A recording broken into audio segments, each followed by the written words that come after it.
ایک عورت نبی پاک صلی اللہ علیہ وآلہ وسلم کی خدمت میں حاضر ہوئی اور عرض کیا، یا رسول اللہ صلی اللہ علیہ وآلہ وسلم، یہ کالی چیز مجھے بہت تکلیف دیتی ہے، یہ کالا سا بندہ مجھے بہت زیادہ تنگ کرتا ہے۔ تو اللہ کے نبی صلی اللہ علیہ وآلہ وسلم نے فرمایا،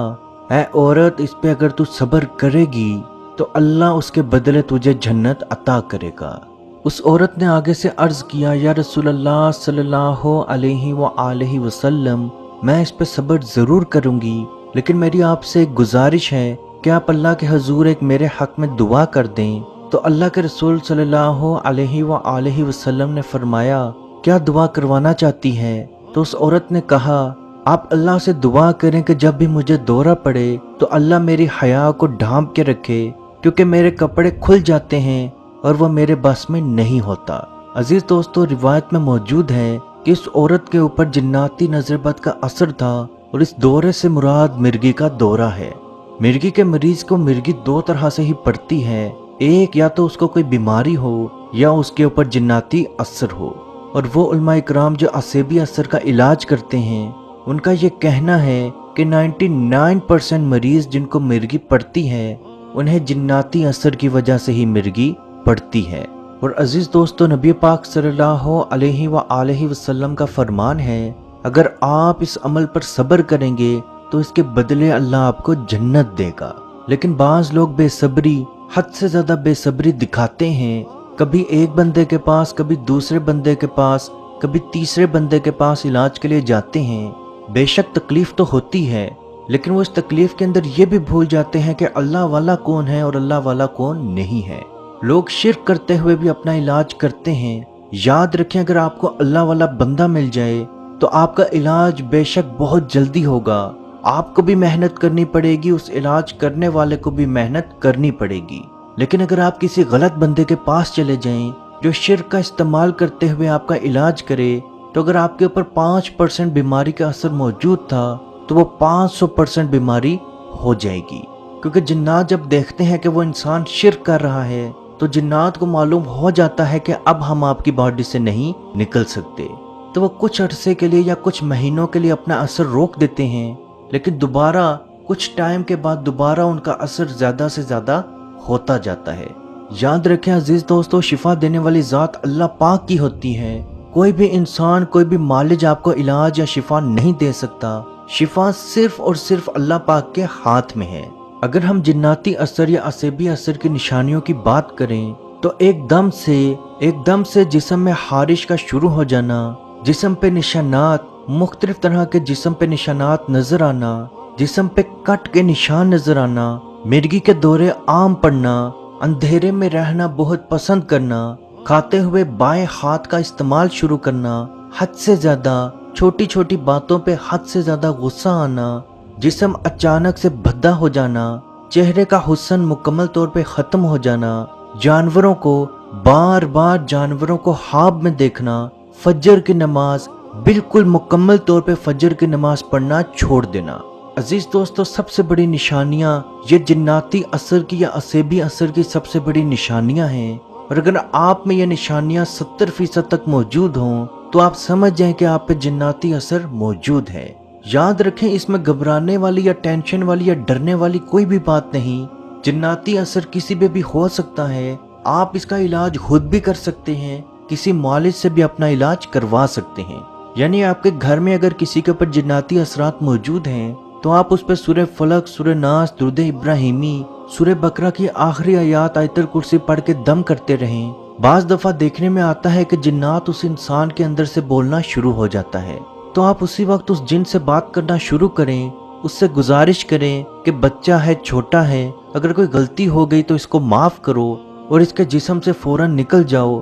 تو 90% جنات فوراً ہی اس جسم کو چھوڑ دیتے ہیں۔ لیکن 10% جنات ایسے ہوتے ہیں جو جسم سے نکلنے کے لیے انکار کر دیتے ہیں، تو اس کا علاج یہی ہے کہ آیت الکرسی، سورہ بقرہ کی آخری آیات، سورہ فلق اور سورہ ناس اس پہ دم کرتے رہیں۔ اب کسی بھی انسان کے اوپر جنات کا اثر کیوں شروع ہوتا ہے یا عصبی اثر کیوں شروع ہوتا ہے، تو بعض دفعہ ایسا ہوتا ہے کہ کوئی ہڈی پڑی ہوتی ہے، بچہ گزرتے ہوئے اس کو پاؤں مار دیتا ہے، کوئی ویران جگہوں پہ گھومنے پھرنے کے لیے ہم جاتے ہیں، وہاں آپ کسی جگہ پہ کسی درخت کے نیچے پیشاب کر دیتے ہیں، کسی چیز کو ویسے ہی تنگ کرنا، ویسے ہی پاؤں مارنا شروع کر دیتے ہیں، وہاں پہ جنات موجود ہوتے ہیں، جب وہ تنگ ہوتے ہیں تو آپ کے پیچھے پڑ جاتے ہیں۔ اللہ پاک سے دعا ہے کہ ہم سب کو اپنے حفظ و ایمان میں رکھے اور فلسطین کے مسلمانوں پہ خصوصی رحم فرمائے اور ان کو امن و سکون میں رکھے، اور میرے وہ تمام بہن بھائی جو بیمار ہیں اللہ پاک ان کو شفا و تندرستی عطا فرمائے،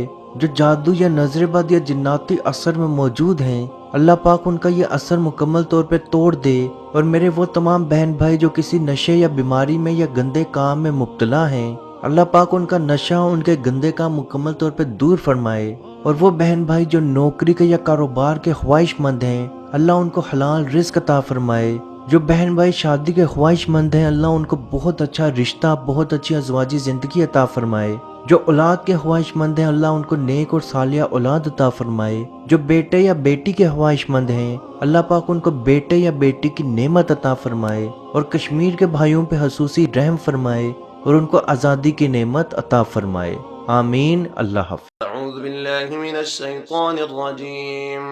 بسم اللہ الرحمن الرحیم، للہ ما فی السماوات وما فی الارض وَإِن تُبْدُوا مَا فِي أَنفُسِكُمْ أَوْ تُخْفُوهُ يُحَاسِبْكُم بِهِ اللَّهُ فَيَغْفِرُ لِمَن يَشَاءُ وَيُعَذِّبُ مَن يَشَاءُ وَاللَّهُ عَلَى كُلِّ شَيْءٍ قَدِيرٌ۔ آمن الرسول بما أنزل إليه من ربه والمؤمنون كل آمن بالله وملائكته وكتبه ورسله لا نفرق بين أحد من رسله وقالوا سمعنا وأطعنا غفرانك ربنا وإليك المصير۔ لا يكلف الله نفسا إلا وسعها، لها ما كسبت وعليها ما اكتسبت، ربنا لا تؤاخذنا إن نسينا أو أخطأنا، ربنا ولا تحمل علينا إصرا كما حملته على الذين من قبلنا، ربنا ولا تحملنا ما لا طاقة لنا به، واعف عنا واغفر لنا وارحمنا أنت مولانا فانصرنا على القوم الكافرين۔ بسم الله الرحمن الرحيم، أفحسبتم أنما خلقناكم عبثا وأنكم إلينا لا ترجعون، فتعالى الله الملك الحق، لا إله إلا هو رب العرش الكريم، ومن يدع مع الله إلها آخر لا برهان له به فإنما حسابه عند ربه، إنه لا يفلح الكافرون۔ وقل رب اغفر وارحم وأنت خير الراحمين۔